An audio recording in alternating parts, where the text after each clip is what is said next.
ਵਾਹਿਗੁਰੂ ਸਾਹਿਬ ਜੀ।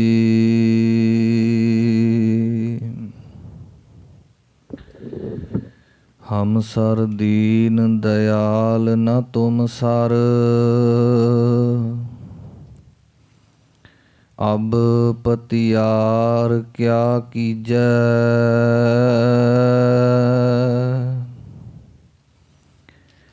ਬਚਨੀ ਤੋਰ ਮੋਰ ਮਨ ਮਾਨੈ, ਜਨ ਕਉ ਪੂਰਨ ਦੀਜੈ। ਹਉ ਬਲ ਬਲ ਜਾਓ ਰਮਈਆ ਕਾਰਨੇ, ਕਾਰਨ ਕਵਨ ਅਬੋਲ। ਬਹੁਤ ਜਨਮ ਬਿਸਰੇ ਥੇ ਮਾਧੋ, ਇਹੋ ਜਨਮ ਤੁਮਾਰੇ ਲੇਖੇ। ਕਹਿ ਰਵਿਦਾਸ ਆਸ ਲਗ ਜੀਵੋ, ਚਿਰ ਭਇਓ ਦਰਸ਼ਨ ਦੇਖੇ। ਡੰਡੌਤ ਬੰਦਨ ਅਨਕ ਬਾਰ, ਸਰਬ ਕਲਾ ਸਮਰੱਥ। ਡੋਲਨ ਤੇ ਰਾਖਹੁ ਪ੍ਰਭੂ, ਨਾਨਕ ਦੇ ਕਰ ਹੱਥ। ਡੋਲਨ ਤੇ ਰਾਖਹੁ ਪ੍ਰਭੂ, ਨਾਨਕ ਦੇ ਕਰ ਹੱਥ।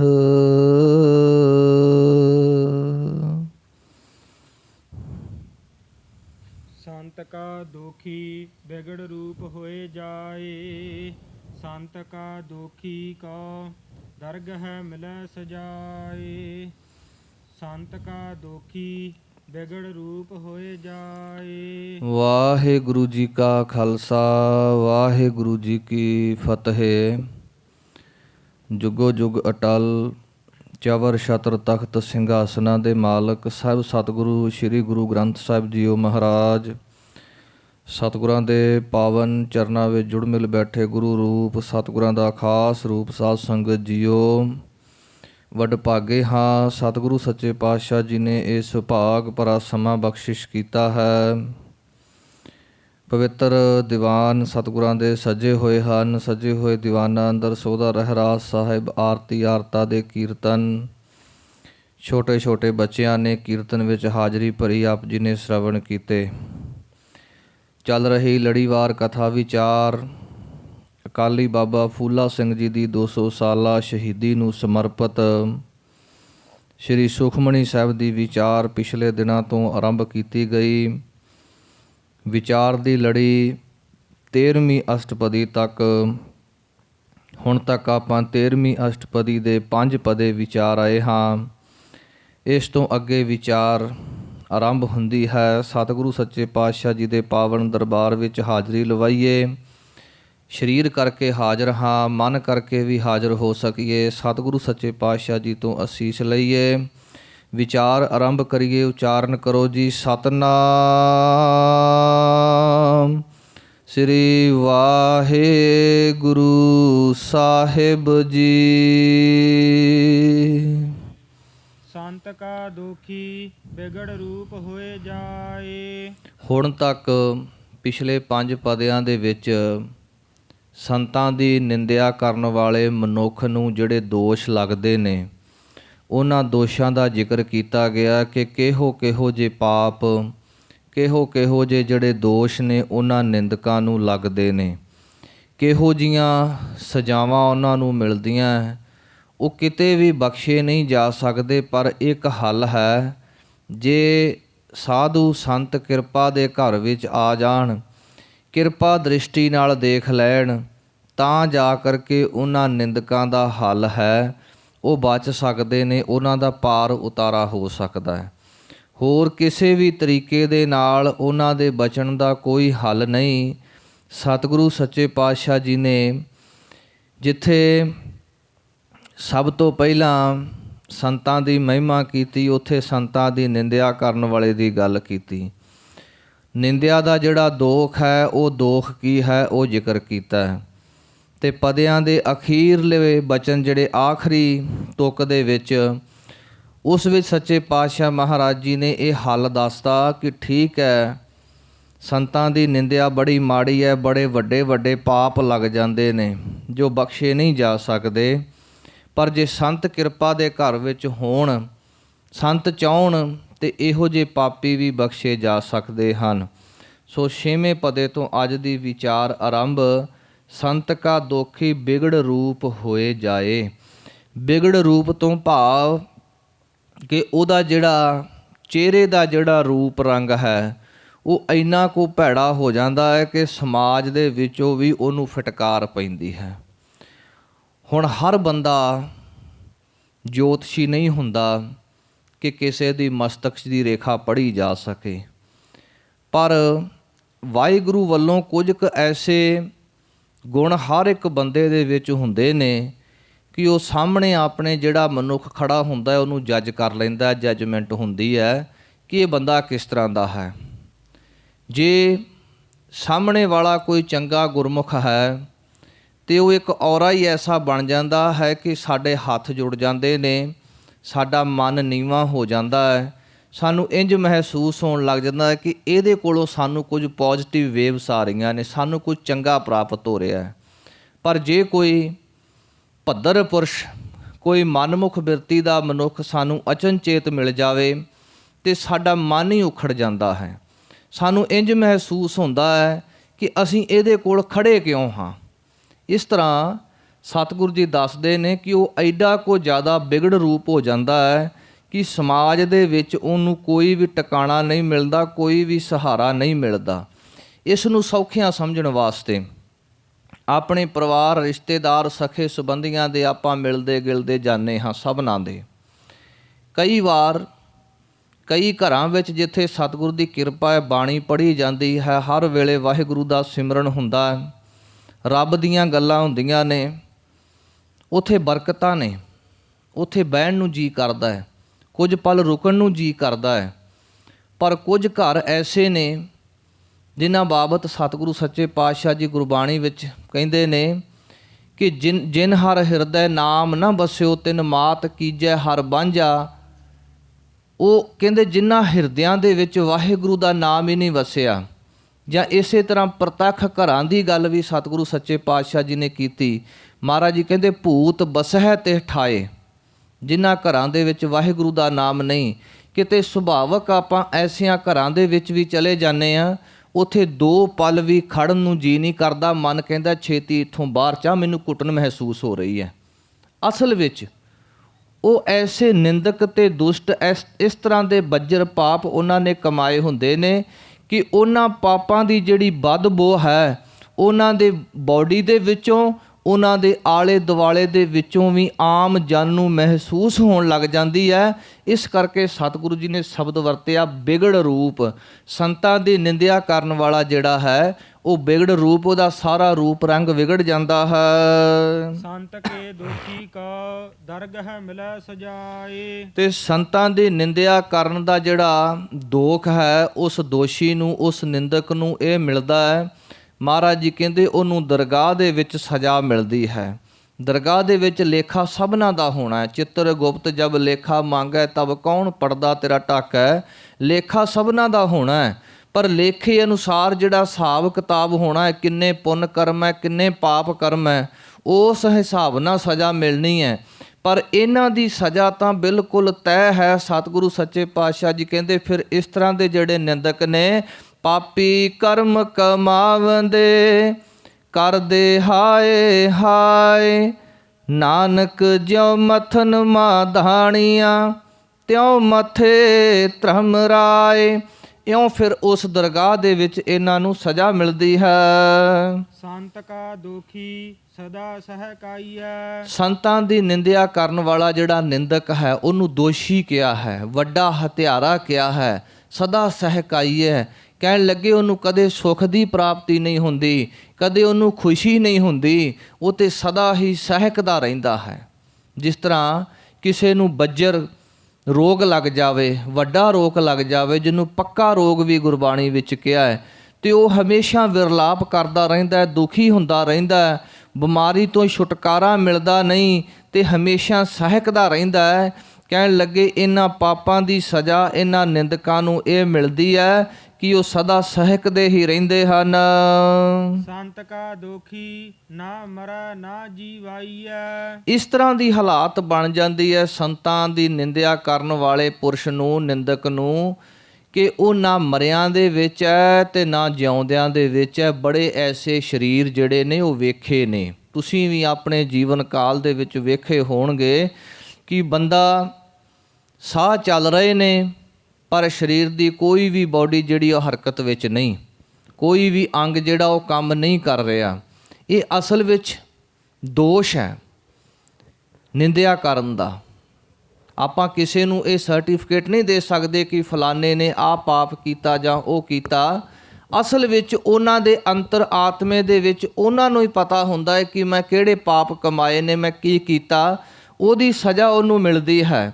ਸੋ ਇਉਂ ਸਤਿਗੁਰੂ ਜੀ ਦੱਸਦੇ ਨੇ, ਨਾ ਮਰੈ ਨਾ ਜੀਵਾਈਐ, ਨਾ ਉਹ ਮਰਨ ਦੇ ਵਿੱਚ ਨੇ ਤੇ ਨਾ ਉਹ ਜਿਉਣ ਦੇ ਵਿੱਚ ਨੇ, ਅੱਧ ਵਿਚਕਾਰ ਹੀ ਲਟਕਿਆ ਹੋਇਆ ਹੈ। ਸੰਤ ਕੇ ਦੁਖੀ ਕੀ ਪੁਜੈ ਨਾ ਆਸਾ। ਸੰਤਾਂ ਦੀ ਨਿੰਦਿਆ ਕਰਨ ਵਾਲੇ ਭੱਦਰ ਪੁਰਸ਼ ਦੀ, ਨਿੰਦਕ ਦੀ ਕੋਈ ਵੀ ਇੱਛਾ ਪੂਰੀ ਨਹੀਂ ਹੁੰਦੀ। ਪੁੱਜੈ, ਇਹਨੂੰ ਪਾਠ ਪੂਜੈ ਪੋਲਾ ਨਹੀਂ ਕਰਨਾ, ਪੋਲਾ ਕਰਾਂਗੇ ਤੇ ਅਰਥ ਬਣ ਜਾਏਗਾ ਪੂਜਾ ਪਾਠ ਤੋਂ।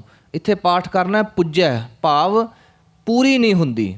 ਉਹਦੀ ਕੋਈ ਵੀ ਇੱਛਾ ਜਿਹੜੀ ਹੈ ਦਰਗਾਹ ਵਿੱਚ ਪੂਰੀ ਨਹੀਂ ਹੁੰਦੀ। ਸੰਤ ਕਾ ਦੁਖੀ ਉਠ ਚਲੈ ਨਿਰਾਸਾ। ਤੇ ਸੰਤਾਂ ਦੀ ਨਿੰਦਿਆ ਕਰਨ ਵਾਲਾ ਜਿਹੜਾ ਨਿੰਦਕ ਹੈ ਉਹ ਨਿਰਾਸ਼ ਹੋ ਕੇ ਇਸ ਸੰਸਾਰ ਤੋਂ ਚਲਿਆ ਜਾਂਦਾ ਹੈ, ਕਿਉਂਕਿ ਨਿੰਦਿਆ ਤੇ ਕੀਤੀ ਹੈ ਤੇ ਨਿੰਦਕ ਦਾ ਜਿਹੜਾ ਭਾਰ ਹੈ ਨਿੰਦਿਆ ਕਰਨ ਦਾ, ਉਹ ਆਪਣੇ ਸਿਰ ਦੇ ਉੱਪਰ ਲੈ ਕੇ ਉਹ ਚਲਿਆ ਗਿਆ ਨਿਰਾਸ਼ ਹੋ ਕੇ ਹੀ, ਕਿਉਂਕਿ ਉਹਨੇ ਨਿੰਦਿਆ ਕਰਨ ਦੇ ਨਾਲ ਨਾਲ ਆਪਣੇ ਸਾਰੇ ਪਰਿਵਾਰ ਦਾ ਕੁਲ ਹੀ ਨਾਸ਼ ਕਰ ਲਿਆ।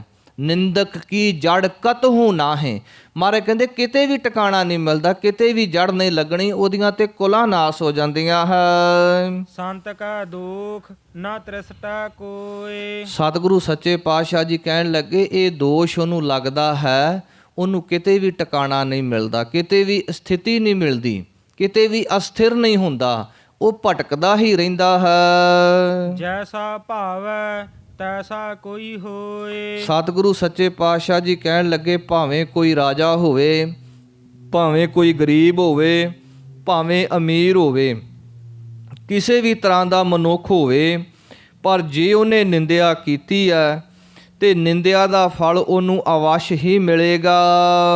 ਪਿਆ ਕਿਰਤ ਨਾ ਮੇਟੈ ਕੋਏ। ਕਹਿਣ ਲੱਗੇ ਇਹ ਤੇ ਉਸ ਵਾਹਿਗੁਰੂ ਦੀ ਕਿਰਤ ਹੈ, ਇਹਨੂੰ ਕੋਈ ਮੇਟ ਨਹੀਂ ਸਕਦਾ।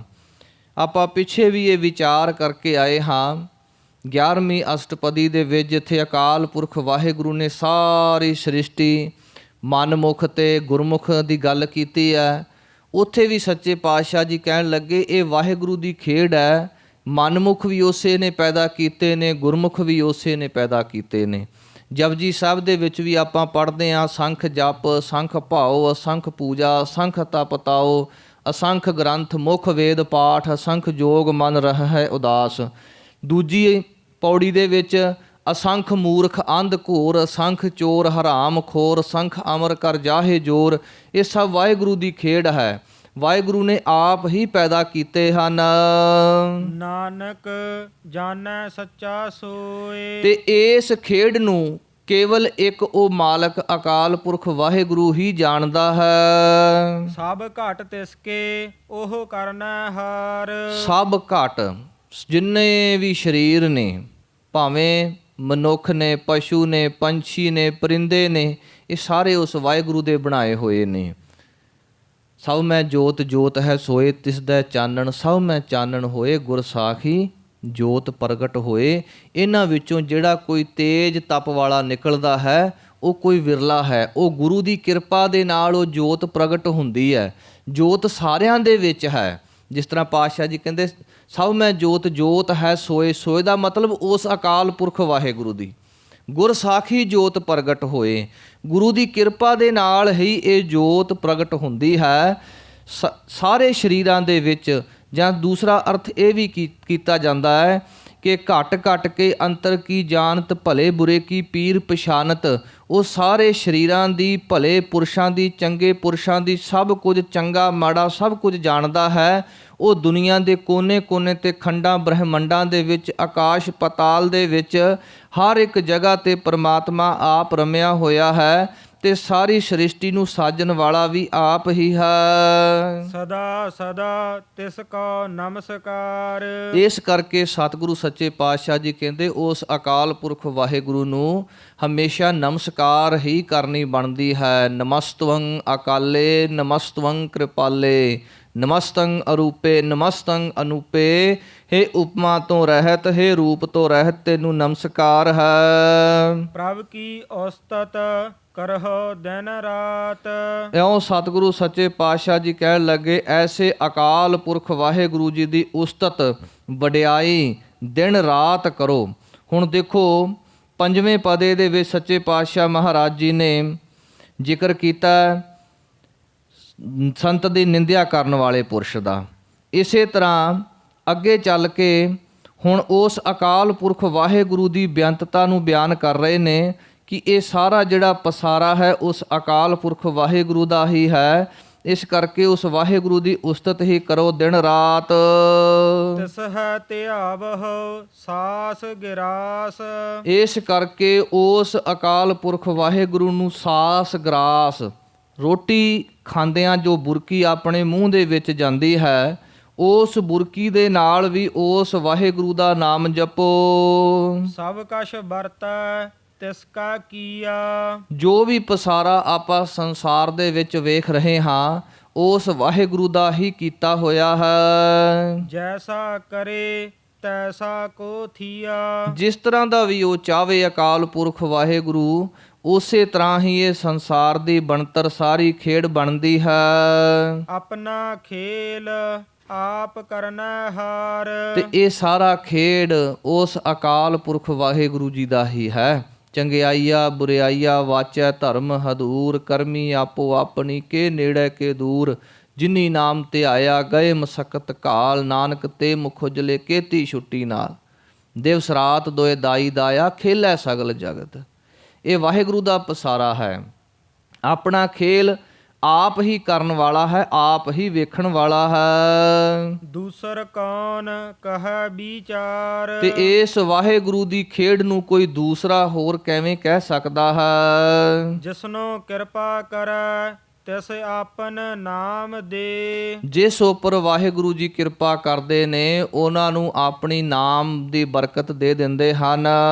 ਵੱਡ ਭਾਗੀ ਨਾਨਕ ਜਨ ਸੇ। ਤੇ ਸਤਿਗੁਰੂ ਸੱਚੇ ਪਾਤਸ਼ਾਹ ਜੀ ਕਹਿਣ ਲੱਗੇ, ਉਹ ਜੀਵ ਵੱਡਿਆਂ ਭਾਗਾਂ ਵਾਲੇ ਹਨ ਜਿਨ੍ਹਾਂ ਨੂੰ ਸਤਿਗੁਰੂ ਜੀ ਦੇ ਨਾਮ ਦੀ ਦਾਤ ਪ੍ਰਾਪਤ ਹੋ ਗਈ, ਜਿਨ੍ਹਾਂ ਨੇ ਸਤਿਗੁਰੂ ਸੱਚੇ ਪਾਤਸ਼ਾਹ ਮਹਾਰਾਜ ਜੀ ਦਾ ਨਾਮ ਜਪਿਆ, ਵਾਹਿਗੁਰੂ ਦੇ ਨਾਲ ਜੁੜ ਗਏ। ਅੱਜ ਕਥਾ ਆਰੰਭ ਵੇਲੇ ਇੱਕ ਪਦਾ ਆਪਣਾ ਰਹਿ ਗਿਆ ਸੀ, ਛੇਵਾਂ ਪਦਾ ਹੈ ਅਸ਼ਟਪਦੀ ਦਾ, ਉਸ ਦੀ ਵਿਚਾਰ ਹੁਣ ਅੱਗੇ ਕਰਦੇ ਹਾਂ ਜੀ। ਸੰਤ ਕਾ ਦੋਖੀ ਇਉ ਬਿਲ ਲਾਏ। ਸੰਤ ਕਾ ਦੋਖੀ ਇਉਂ ਬਿਲ ਲਾਏ। ਸੰਤਾਂ ਦੀ ਨਿੰਦਿਆ ਕਰਨ ਵਾਲਾ ਜਿਹੜਾ ਦੋਖੀ ਹੈ ਉਹਨੂੰ ਦੋਸ਼ ਇਹ ਮਿਲਦਾ ਹੈ ਨਿੰਦਕ ਨੂੰ। ਕਹਿਣ ਲੱਗੇ ਇਸ ਤਰ੍ਹਾਂ ਉਹ ਵਿਰਲਾਪ ਕਰਦਾ ਹੈ। ਜੋ ਜਲ ਬਿਹੂਨ ਮਛਲੀ ਤੜਫੜਾਏ। ਕਹਿੰਦੇ ਜਿਸ ਤਰ੍ਹਾਂ ਪਾਣੀ ਤੋਂ ਬਗੈਰ ਮੱਛੀ ਤੜਫੜਾਉਂਦੀ ਹੈ, ਉਹ ਪਾਣੀ ਤੋਂ ਬਗੈਰ ਰਹਿ ਨਹੀਂ ਸਕਦੀ, ਉਹਦਾ ਪਾਣੀ ਦੇ ਨਾਲ ਪਿਆਰ ਹੈ, ਉਹ ਗੱਲ ਵੱਖਰੀ ਹੈ। ਪਰ ਇੱਥੇ ਉਹਦੀ ਤੜਫਣਾ ਤੋਂ ਲੈ ਕਰਕੇ ਜ਼ਿਕਰ ਕੀਤਾ ਹੈ ਕਿ ਪਾਣੀ ਤੋਂ ਬਗੈਰ ਜਿਸ ਤਰ੍ਹਾਂ ਮੱਛੀ ਤੜਫਦੀ ਹੈ, ਇਸੇ ਤਰ੍ਹਾਂ ਸੰਤਾਂ ਦੀ ਨਿੰਦਿਆ ਕਰਨ ਵਾਲਾ ਜਿਹੜਾ ਦੁਸ਼ਟ ਪੁਰਸ਼ ਹੈ ਉਹ ਵੀ ਆਪਣੇ ਜੀਵਨ ਕਾਲ ਦੇ ਵਿੱਚ ਤੜਫਦਾ ਰਹਿੰਦਾ ਹੈ। ਸੰਤ ਕਾ ਦੋਖੀ ਭੂਖਾ ਨਹੀਂ ਰਾਜਾ। ਕਹਿਣ ਲੱਗੇ ਸੰਤਾਂ ਦੀ ਨਿੰਦਿਆ ਕਰਨ ਵਾਲਾ ਮਨੁੱਖ ਕਦੇ ਰੱਜਦਾ ਨਹੀਂ, ਕਿਉਂਕਿ ਤ੍ਰਿਸ਼ਨਾ ਦੀ ਅੱਗ ਐਸੀ ਹੈ ਕਿ ਉਹਦੀ ਤ੍ਰਿਸ਼ਨਾ ਆਦਿ ਅੱਗ ਨਹੀਂ ਬੁਝਦੀ, ਉਹਦੀ ਨਿੰਦਿਆ ਕਰਨ ਦੀ ਅੱਗ ਨਹੀਂ ਬੁਝਦੀ। ਇੱਥੋਂ ਤੱਕ ਕਿ ਕਹਿਣ ਲੱਗੇ ਉਹ ਪੇਟ ਵਿੱਚ ਜੋ ਪਾਉਂਦਾ ਹੈ ਉਹਦੀ ਜਠਰਾ ਅਗਨ ਇੰਨੀ ਵਧੀ ਉਹ ਖਾਈ ਜਾਂਦਾ ਹੈ ਪਸ਼ੂਆਂ ਦੇ ਵਾਂਗ, ਉਹਦੀ ਜਿਹੜੀ ਭੁੱਖ ਹੈ ਉਹ ਨਹੀਂ ਮਿਟਦੀ। ਮਹਾਰਾਜ ਸੱਚੇ ਪਾਤਸ਼ਾਹ ਜੀ ਕਹਿੰਦੇ ਨੇ ਗੁਰਬਾਣੀ ਵਿੱਚ, ਰੈਣ ਗਵਾਈ ਸੋਏ ਕੈ ਦਿਵਸ ਗਵਾਇਓ ਖਾਏ, ਹੀਰੇ ਜੈਸਾ ਜਨਮ ਹੈ ਕੌਡੀ ਬਦਲੇ ਜਾਏ। ਇਉਂ ਮਨਮੁਖਾਂ ਦਾ ਜਨਮ ਜਿਹੜਾ ਹੈ ਉਹ ਇਸ ਤਰ੍ਹਾਂ ਜਾਂਦਾ ਹੈ। ਜਿਉ ਪਾਵਕ ਈਦਨ ਨਹੀਂ ਧਰਾਪੈ। ਕਹਿਣ ਲੱਗੇ ਜਿਸ ਤਰ੍ਹਾਂ ਬਲਦੀ ਅੱਗ ਹੋਵੇ ਤੇ ਅੱਗ ਦੇ ਵਿੱਚ ਜਿੰਨੀਆਂ ਮਰਜ਼ੀ ਲੱਕੜਾਂ ਸੁੱਟੀ ਜਾਓ, ਅੱਗ ਕਦੇ ਰੱਜਦੀ ਨਹੀਂ। ਜਿੰਨੀਆਂ ਵੀ ਲੱਕੜਾਂ ਪਾਈ ਜਾਓ, ਅੱਗ ਹੋਰ ਮੱਚੀ ਜਾਵੇਗੀ। ਇਸੇ ਤਰ੍ਹਾਂ ਮਨਮੁਖ ਜਿਹੜਾ ਹੈ, ਨਿੰਦਕ ਜਿਹੜਾ ਹੈ, ਉਹ ਨਿੰਦਿਆ ਕਰਦਾ ਹੈ। ਨਿੰਦਿਆ ਕਰਨ ਤੋਂ ਉਹ ਬਾਜ ਨਹੀਂ ਆ ਸਕਦਾ। ਉਹਦੀ ਜਿਹੜੀ ਇਹ ਅੱਗ ਹੈ ਉਹ ਨਹੀਂ ਬੁਝ ਸਕਦੀ। ਸੰਤ ਕਾ ਦੋਖੀ ਛੋਟਾ ਅਕੇਲਾ। ਕਹਿਣ ਲੱਗੇ ਸੰਤਾਂ ਦੀ ਨਿੰਦਿਆ ਕਰਨ ਵਾਲਾ ਜਿਹੜਾ ਪੁਰਸ਼ ਹੈ, ਉਹਨੂੰ ਇਹ ਸਜ਼ਾ ਮਿਲਦੀ ਹੈ, ਉਹਨੂੰ ਇਕੱਲਿਆਂ ਹੀ ਸੁੱਟ ਦਿੱਤਾ ਜਾਂਦਾ ਹੈ। ਭਾਵ ਉਹਨੂੰ ਕੋਈ ਸਿਆਣਦਾ ਤੱਕ ਨਹੀਂ। ਅੱਗੇ ਦੱਸਦੇ ਹਨ, ਜਿਉ ਬੁਆੜ ਤਿਲ ਖੇਤ ਮਹੇ ਦੁਹੇਲਾ। ਬੁਆੜ ਤਿਲ, ਹੁਣ ਇੱਕ ਜਿਨ੍ਹਾਂ ਨੇ ਤਿਲਾਂ ਦੀ ਖੇਤੀ ਕੀਤੀ ਉਹਨਾਂ ਨੂੰ ਪਤਾ ਹੋਵੇਗਾ, ਬਜ਼ੁਰਗਾਂ ਨੂੰ, ਕਿ ਤਿਲਾਂ ਦੇ ਜੋ ਖੇਤੀ ਕੀਤੀ ਜਾਂਦੀ ਹੈ ਉਹਨਾਂ ਵਿੱਚੋਂ ਕੁਝ ਬੁਆੜ ਤਿਲ ਹੁੰਦੇ ਨੇ। ਭਾਵ ਬੂਟਾ ਬੜਾ ਸੋਹਣਾ ਹੈ ਪਰ ਉਹਦੇ ਅੰਦਰ ਫਲ ਨਹੀਂ ਹੁੰਦਾ, ਅੰਦਰੋਂ ਥੋਥਾ ਹੁੰਦਾ ਹੈ, ਬਿਲਕੁਲ ਖਾਲੀ ਹੁੰਦਾ ਹੈ। ਤੇ ਸੱਚੇ ਪਾਤਸ਼ਾਹ ਮਹਾਰਾਜ ਜੀ ਆਸਾ ਦੀ ਵਾਰ ਦੇ ਵਿੱਚ ਵੀ ਇਹ ਜ਼ਿਕਰ ਕਰਦੇ ਨੇ। ਮਹਾਰਾਜ ਕਹਿਣ ਲੱਗੇ ਜਿਸ ਤਰ੍ਹਾਂ ਉਹ ਤਿਲਾਂ ਦਾ ਬੂਟਾ ਜਿਹੜਾ ਖਾਲੀ ਹੈ, ਛੁੱਟੈ ਤਿਲ ਬੁਆੜ ਜਿਉ ਸੁੰਨੇ ਅੰਦਰ ਖੇਤ, ਖੇਤੈ ਅੰਦਰ ਛੁੱਟਿਆ ਕਹੋ ਨਾਨਕ ਸੋ ਨਾਹ, ਫਲੀਐ ਫੁਲੀਐ ਬੱਪੜੇ ਭੀ ਤਨ ਵਿੱਚ ਸੁਆਹ। ਕਹਿਣ ਲੱਗੇ ਜਿਸ ਤਰ੍ਹਾਂ ਉਹਨਾਂ ਦੇ ਵਿੱਚ ਤਿਲ ਨਹੀਂ, ਉਹ ਸਭ ਥੋਥੇ ਨੇ। ਕਿਸਾਨ ਉਹਨਾਂ ਨੂੰ ਕੱਢ ਕੇ ਪਾਸੇ ਸੁੱਟ ਦਿੰਦਾ ਹੈ ਕਿਉਂਕਿ ਉਹਦੇ ਵਿੱਚੋਂ ਕਿਹੜਾ ਕੁਝ ਨਿਕਲਣਾ ਹੈ। ਇਸੇ ਤਰ੍ਹਾਂ ਜਿਹੜੇ ਨਿੰਦਕ ਨੇ ਉਹ ਥੋਥੇ ਨੇ, ਉਹ ਖਾਲੀ ਨੇ, ਉਹਨਾਂ ਨੂੰ ਕੱਲਿਆਂ ਨੂੰ ਸੁੱਟ ਦਿੱਤਾ ਜਾਂਦਾ ਹੈ। ਸੰਤ ਕਾ ਦੋਖੀ ਧਰਮ ਤੇ ਰਹਿਤ। ਹੁਣ ਸੰਤ ਕਾ ਦੋਖੀ, ਸੰਤਾਂ ਦੀ ਨਿੰਦਿਆ ਕਰਨ ਦਾ ਜਿਹੜਾ ਦੋਸ਼ ਉਹਨੂੰ ਇਹ ਪ੍ਰਾਪਤ ਹੈ ਕਿ ਉਹਨੂੰ ਧਰਮ ਦੀ ਪ੍ਰਾਪਤੀ ਨਹੀਂ ਹੋ ਸਕਦੀ। ਕਿਉਂਕਿ 4 ਤਰ੍ਹਾਂ ਦੇ ਜਿਹੜੇ ਮੰਨੇ ਗਏ ਨੇ, ਧਰਮ ਅਰਥ ਕਾਮ ਮੋਖ, 4 ਪਦਾਰਥ। ਸਭ ਤੋਂ ਪਹਿਲਾ ਹਰ ਬੰਦਾ ਚਾਹੁੰਦਾ ਹੈ ਕਿ ਮੈਂ ਧਰਮੀ ਬਣਾ। ਦੂਜਾ ਕਿ ਮੇਰੀ ਇੱਛਾ ਪੂਰੀ ਹੋਵੇ। ਤੀਸਰਾ ਮੇਰੇ ਕੋਲੇ ਧਨ ਦੌਲਤ ਹੋਵੇ। ਚੌਥਾ ਮੈਨੂੰ ਮੁਕਤੀ ਦੀ ਪ੍ਰਾਪਤੀ ਵੀ ਹੋਵੇ। ਉਹ ਕਹਿਣ ਲੱਗੇ ਬਾਕੀ ਦੀਆਂ ਗੱਲਾਂ ਤੇ ਬਾਅਦ ਨਿੰਦਕ ਨੂੰ ਧਰਮ ਦੀ ਪ੍ਰਾਪਤੀ ਵੀ ਨਹੀਂ ਹੋ ਸਕਦੀ, ਧਰਮ ਤੋਂ ਵੀ ਰਹਿਤ ਹੋ ਜਾਂਦਾ ਹੈ। ਸੰਤ ਕਾ ਦੋਖੀ ਸਦ ਮਿਥਿਆ ਕਹਿਤ। ਸੰਤਾਂ ਦੀ ਨਿੰਦਿਆ ਕਰਨ ਵਾਲਾ ਜਿਹੜਾ ਮਨੁੱਖ ਹੈ ਉਹ ਸਦਾ ਝੂਠ ਹੀ ਬੋਲਦਾ ਹੈ। ਉਹ ਹਮੇਸ਼ਾ ਉਹਦੀ ਰਸਨਾ ਤੇ ਕਦੇ ਸੱਚ ਨਹੀਂ ਹੋ ਸਕਦਾ, ਹਮੇਸ਼ਾ ਝੂਠ ਦਾ ਹੀ ਸਹਾਰਾ ਉਹ ਲੈਂਦਾ ਹੈ। ਕਿਰਤ ਨਿੰਦਕ ਕਾ ਧਰ ਹੀ ਪਿਆ। ਸਤਿਗੁਰੂ ਸੱਚੇ ਪਾਤਸ਼ਾਹ ਜੀ ਕਹਿਣ ਲੱਗੇ ਇਹਦੇ ਵਿੱਚ ਦੋਸ਼ ਉਹਦਾ ਵੀ ਨਹੀਂ, ਕਿਉਂਕਿ ਉਹਦੀ ਜ਼ਿੰਮੇਵਾਰੀ ਹੀ ਇਹ ਲੱਗੀ ਹੋਈ ਸੀ। ਪਿਛਲੇ ਕਰਮਾਂ ਦਾ ਜਿਹੜਾ ਲੇਖਾ ਜੋਖਾ ਸੀ ਉਹਨਾਂ ਪ੍ਰਾਰਬਧ ਕਰਕੇ ਇਸ ਜਨਮ ਦੇ ਵਿੱਚ ਮਨੁੱਖਾ ਜਨਮ ਤੇ ਮਿਲਿਆ, ਪਰ ਮਨੁੱਖਾ ਜਨਮ ਦੇ ਵਿੱਚ ਉਹਦੀ ਡਿਊਟੀ ਇਹ ਲੱਗ ਗਈ। ਕਿਉਂਕਿ ਪਾਤਸ਼ਾਹ ਜੀ ਕਹਿੰਦੇ ਨਾ, ਸੂਮਹਿ ਧਨ ਰਾਖਣ ਕੋ ਦੀਆ ਮੁਗਧ ਕਹੈ ਧਨ ਮੇਰਾ। ਸੂਮ ਦੀ ਡਿਊਟੀ ਲਾ ਦਿੱਤੀ ਕਿ ਤੂੰ ਧਨ ਇਕੱਠਾ ਕਰਨਾ ਹੈ, ਤੇ ਮੂਰਖ ਉਹ ਕਹਿੰਦਾ ਮੇਰਾ ਮੇਰਾ ਹੈ। ਇਸੇ ਤਰ੍ਹਾਂ ਇਹ ਧੁਰ ਤੋਂ ਦਰਗਾਹ ਦੇ ਵਿੱਚੋਂ ਹੀ ਇਹਨਾਂ ਨੂੰ ਇਹ ਕਰਮਾਂ ਦਾ ਫਲ ਪ੍ਰਾਪਤ ਹੋਇਆ। ਨਾਨਕ ਜੋ ਤਿਸ ਭਾਵੈ ਸੋਈ ਥਿਆ। ਸਤਿਗੁਰੂ ਸੱਚੇ ਪਾਤਸ਼ਾਹ ਜੀ ਕਹਿਣ ਲੱਗੇ ਜੋ ਉਸ ਅਕਾਲ ਪੁਰਖ ਵਾਹਿਗੁਰੂ ਨੂੰ ਭਾਉਂਦਾ ਹੈ ਉਸੇ ਤਰ੍ਹਾਂ ਹੀ ਹੁੰਦਾ ਹੈ। ਸ਼ਲੋਕ ਤਜਹੁ ਸਿਆਨਪ ਸੁਰਜਨਹੁ ਸਿਮਰਹੁ ਹਰਿ ਹਰਿ ਰਾਏ। ਹੁਣ ਅੱਗੇ 14ਵੀਂ ਅਸ਼ਟਪਦੀ ਦਾ ਸ਼ਲੋਕ ਆਰੰਭ ਹੋ ਰਿਹਾ ਹੈ। ਸੰਗਤ ਨੇ ਇਹ ਧਿਆਨ ਦੇ ਲੈਣਾ ਕਿਉਂਕਿ ਇੱਕ ਪਦਾ ਆਪਣਾ ਛੁੱਟ ਗਿਆ ਸੀ। ਅੱਜ ਵਿਚਾਰ ਆਰੰਭ ਕਰਨ ਲੱਗੇ ਹਾਂ, ਇਹ ਬਾਅਦ ਵਿੱਚ ਆਪਾਂ ਕੀਤਾ। ਹੁਣ 14ਵੀਂ ਅਸ਼ਟਪਦੀ ਦਾ ਸ਼ਲੋਕ ਆਰੰਭ ਹੋ ਰਿਹਾ ਹੈ। ਸਤਿਗੁਰੂ ਸੱਚੇ ਪਾਤਸ਼ਾਹ ਮਹਾਰਾਜ ਜੀ ਸਾਨੂੰ ਸਮਝਾ ਰਹੇ ਹਨ, ਤਜਹੁ ਸਿਆਨਪ ਸੁਰਜਨਹੁ ਸਿਮਰਹੁ ਹਰਿ ਹਰਿ ਰਾਏ। ਮਹਾਰਾਜ ਜੀ ਕਹਿਣ ਲੱਗੇ, ਹੇ ਸਿਆਣਿਓ ਪੁਰਸ਼ੋ, ਆਪਣੀ ਸਿਆਣਪ ਛੱਡ ਦਿਓ, ਕਿਉਂਕਿ ਤੁਹਾਡੀ ਸਿਆਣਪ ਦੇ ਨਾਲ ਉਹ ਪਤੀ ਪਰਮਾਤਮਾ ਅਕਾਲ ਪੁਰਖ ਵਾਹਿਗੁਰੂ ਤੁਹਾਨੂੰ ਪ੍ਰਾਪਤ ਨਹੀਂ ਹੋ ਸਕਦਾ। ਮਹਾਰਾਜ ਜੀ ਕਹਿੰਦੇ, ਸਹਿਸ ਸਿਆਣਪ ਲੱਖ ਹੋਏ ਤਾਂ ਇੱਕ ਨਾ ਚੱਲੈ ਨਾਲ।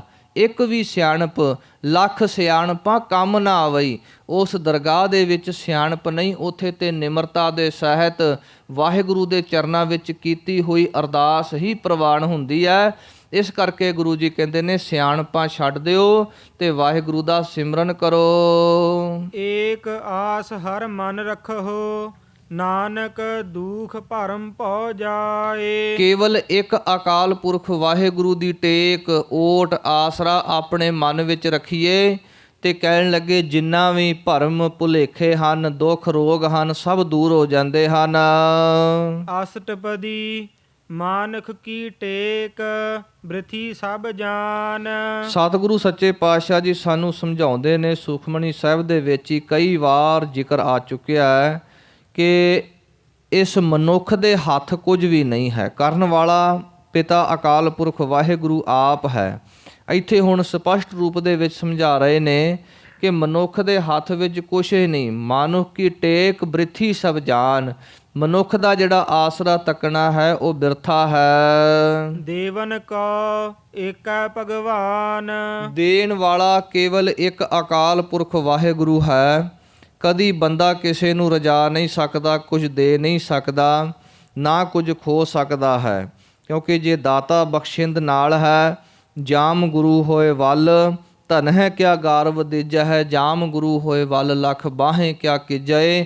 ਜੇ ਗੁਰੂ ਨਾਲ ਹੈ ਤੇ ਕੋਈ ਵਾਲ ਵਿੰਗਾ ਵੀ ਨਹੀਂ ਕਰ ਸਕਦਾ। ਇਸ ਕਰਕੇ ਇੱਕ ਪ੍ਰਮਾਤਮਾ ਦੀ ਓਟ ਆਸਰਾ ਲਈਏ। ਜਿਸ ਕਾ ਦੀਐ ਰਹਿ ਅਗਾਏ। ਜਿਸ ਅਕਾਲ ਪੁਰਖ ਵਾਹਿਗੁਰੂ ਦੇ ਦਿੱਤਿਆਂ ਹੀ ਤ੍ਰਿਪਤੀ ਹੁੰਦੀ ਹੈ, ਰੱਜ ਆਉਂਦਾ ਹੈ। ਹੋਰ ਕਿਸੇ ਵੀ ਤਰੀਕੇ ਦੇ ਨਾਲ ਇਹ ਜੀਵ ਜਿਹੜਾ ਸੰਤੁਸ਼ਟ ਨਹੀਂ ਹੋ ਸਕਦਾ। ਬਹੁਰ ਨਾ ਤ੍ਰਿਸ਼ਨਾ ਲਾਗੈ ਆਏ। ਤੇ ਕਹਿਣ ਲੱਗੇ ਫਿਰ ਕਦੇ ਵੀ ਜਿਹੜੀ ਹੈ ਤ੍ਰਿਸ਼ਨਾ ਦੀ ਅੱਗ ਜਿਹੜੀ ਹੈ ਉਹ ਤੰਗ ਨਹੀਂ ਕਰੇਗੀ। ਭਾਵ ਸਬਰ ਸੰਤੋਖ ਦੀ ਪ੍ਰਾਪਤੀ ਹੋ ਜਾਵੇਗੀ। ਮਾਰੈ ਰਾਖੈ ਏਕੋ ਆਪ। ਮਾਰਨ ਵਾਲਾ ਵੀ ਉਹ ਹੈ, ਰੱਖਣ ਵਾਲਾ ਵੀ ਉਹ ਹੈ। ਬਿਨ ਸਾਸ ਤੇ ਰਾਖੈ। ਜਦੋਂ ਰੱਖਣ ਤੇ ਆਉਂਦਾ ਬਿਨਾਂ ਸਾਹਾਂ ਤੋਂ ਜਿਉਂਦੇ ਕਰ ਦਿੰਦਾ ਹੈ। ਇਸ ਕਰਕੇ ਮਾਰੈ ਰਾਖੈ ਏਕੋ ਆਪ। ਮਾਨਖ ਕੈ ਕਿਛ ਨਾਹੀ ਹਾਥ। ਮਹਾਰਾਜ ਜੀ ਕਹਿਣ ਲੱਗੇ ਬੰਦੇ ਦੇ ਹੱਥ ਵੱਸ ਕੁਝ ਨਹੀਂ। ਬੰਦਾ ਕੁਝ ਨਹੀਂ ਕਰ ਸਕਦਾ। ਬੰਦਾ ਕਿਸੇ ਨੂੰ ਮਾਰ ਨਹੀਂ ਸਕਦਾ। ਬੰਦਾ ਕਿਸੇ ਨੂੰ ਜਿਉਂਦਾ ਨਹੀਂ ਕਰ ਸਕਦਾ। ਇਹ ਤੇ ਇੱਕ ਬਹਾਨਾ ਬਣਦਾ ਹੈ, ਕਿਉਂਕਿ ਬਹਾਨਾ ਇਹ ਵੀ ਅਕਾਲ ਪੁਰਖ ਵਾਹਿਗੁਰੂ ਨੇ ਪਹਿਲਾਂ ਹੀ ਸਿਰਜਿਆ ਕਿ ਕਹਿੰਨੇ ਕਿਹਦੇ ਹੱਥੋਂ ਮਰਨਾ, ਕਿੱਥੇ ਮਰਨਾ, ਕਿੱਥੇ ਮੌਤ ਆਉਣੀ ਹੈ। ਸੋ ਇਹ ਇੱਕ ਖੇਡ ਹੈ ਉਸ ਵਾਹਿਗੁਰੂ ਦੀ। ਅਸਲ ਵਿੱਚ ਮਾਰਨ ਤੇ ਜਿਉਣਾ ਜਿਹੜਾ ਦੋ ਚੀਜ਼ਾਂ ਹੈ, ਜੰਮਣਾ ਤੇ ਮਰਨਾ, ਇਹ ਪ੍ਰਮਾਤਮਾ ਦੇ ਹੱਥ ਵਿੱਚ ਹੈ। ਤਿਸ ਕਾ ਹੁਕਮ ਬੂਝ ਸੁਖ ਹੋਏ। ਇਸ ਕਰਕੇ ਸਤਿਗੁਰੂ ਜੀ ਕਹਿਣ ਲੱਗੇ ਉਸ ਪ੍ਰਮਾਤਮਾ ਅਕਾਲ ਪੁਰਖ ਵਾਹਿਗੁਰੂ ਦਾ ਹੁਕਮ ਬੁੱਝ, ਉਹਦੇ ਹੁਕਮ ਨੂੰ ਜਾਣ, ਤੈਨੂੰ ਸੁੱਖ ਦੀ ਪ੍ਰਾਪਤੀ ਹੋਵੇਗੀ। ਤਿਸ ਕਾ ਨਾਮ ਰਖ ਕੰਠ ਪਰੋਏ। ਉਸ ਪਰਮਾਤਮਾ ਅਕਾਲ ਪੁਰਖ ਵਾਹਿਗੁਰੂ ਦੇ ਨਾਮ ਨੂੰ ਆਪਣੇ ਗਲ ਦੇ ਵਿੱਚ, ਜਿਸ ਤਰ੍ਹਾਂ ਮੋਤੀਆਂ ਨੂੰ ਪਰੋਇਆ ਜਾਂਦਾ ਹੈ ਮਾਲਾ ਦੇ ਵਿੱਚ, ਇਸ ਤਰ੍ਹਾਂ ਆਪਣੇ ਗਲ ਦੇ ਵਿੱਚ ਪ੍ਰਮਾਤਮਾ ਦੇ ਨਾਮ ਨੂੰ ਪਰੋ ਕੇ ਰੱਖ। ਸਿਮਰ ਸਿਮਰ ਸਿਮਰ ਪ੍ਰਭ ਸੋਏ। 3 ਵਾਰ ਸੱਚੇ ਪਾਤਸ਼ਾਹ ਜੀ ਨੇ ਬਚਨ ਵਰਤੇ ਨੇ, ਸਿਮਰ ਸਿਮਰ ਸਿਮਰ। ਮਨ ਕਰਕੇ, ਬਾਣੀ ਕਰਕੇ, ਤਨ ਕਰਕੇ ਉਸ ਵਾਹਿਗੁਰੂ ਦਾ ਸਿਮਰਨ ਕਰ, ਉਸ ਵਾਹਿਗੁਰੂ ਨੂੰ ਯਾਦ ਕਰ। ਨਾਨਕ ਬਿਗਨ ਨਾ ਲਾਗੈ ਕੋਏ। ਪਾਤਸ਼ਾਹ ਜੀ ਕਹਿੰਦੇ ਤੁਹਾਨੂੰ ਕਿਸੇ ਵੀ ਤਰ੍ਹਾਂ ਦਾ ਕੋਈ ਵਿਘਨ ਨਹੀਂ ਲੱਗੇਗਾ, ਕੋਈ ਰੁਕਾਵਟ ਨਹੀਂ ਆਵੇਗੀ। ਉਸਤਤ ਮਨ ਮਹਿ ਕਰ ਨਿਰੰਕਾਰ। ਹੇ ਜੀਵ, ਆਪਣੇ ਮਨ ਦੇ ਵਿੱਚ ਉਸ ਅਕਾਲ ਪੁਰਖ ਵਾਹਿਗੁਰੂ ਨਿਰੰਕਾਰ ਜੋ ਉਜਲਾ ਹੈ, ਮੈਲ ਰਹਿਤ ਹੈ, ਜਿਹਦਾ ਕੋਈ ਆਕਾਰ ਨਹੀਂ, ਕੋਈ ਰੂਪ ਨਹੀਂ, ਕੋਈ ਰੰਗ ਨਹੀਂ, ਉਸ ਵਾਹਿਗੁਰੂ ਦੀ ਉਸਤਤ ਕਰ। ਕਰ ਮਨ ਮੇਰੇ ਸਤ ਵਿਵਹਾਰ। ਹੇ ਮੇਰੇ ਮਨਾ, ਤੂੰ ਵਪਾਰ ਕਰ। ਤੈਨੂੰ ਵਪਾਰ ਕਰਨ ਤੋਂ ਨਹੀਂ ਰੋਕਦੇ, ਪਰ ਤੂੰ ਸੱਚਾ ਵਪਾਰ ਕਰ, ਜਿਸ ਵਪਾਰ ਦੇ ਵਿੱਚੋਂ ਤੈਨੂੰ ਵਾਹਿਗੁਰੂ ਦੀ ਪ੍ਰਾਪਤੀ ਹੋਵੇ। ਇੱਕ ਵਪਾਰ ਧੰਨ ਗੁਰੂ ਨਾਨਕ ਦੇਵ ਸੱਚੇ ਪਾਤਸ਼ਾਹ ਮਹਾਰਾਜ ਜੀ ਨੇ ਕੀਤਾ, ਜਿਹਨੂੰ ਇਤਿਹਾਸ ਵਿੱਚ ਸੱਚਾ ਸੌਦਾ ਕਹਿੰਦੇ ਨੇ। ਸੱਚਾ ਵਪਾਰ। 20 ਰੁਪਈਆਂ ਦਾ ਲੰਗਰ ਪ੍ਰਸ਼ਾਦਾ ਭੁੱਖੇ ਸਾਧੂਆਂ ਨੂੰ ਛਕਾਇਆ।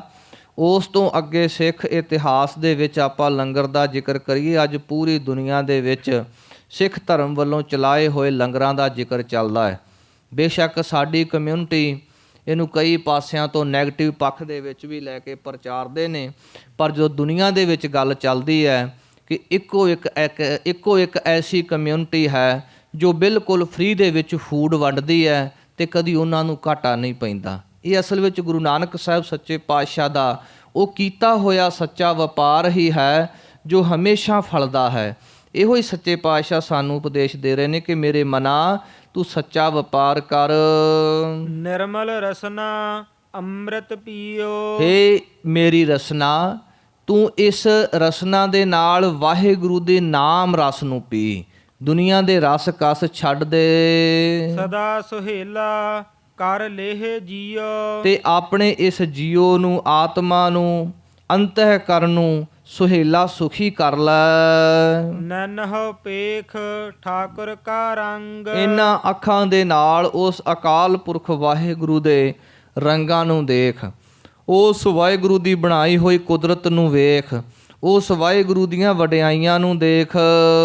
ਸਾਧ ਸੰਗ ਬਿਨਸੈ ਸਭ ਸੰਗ।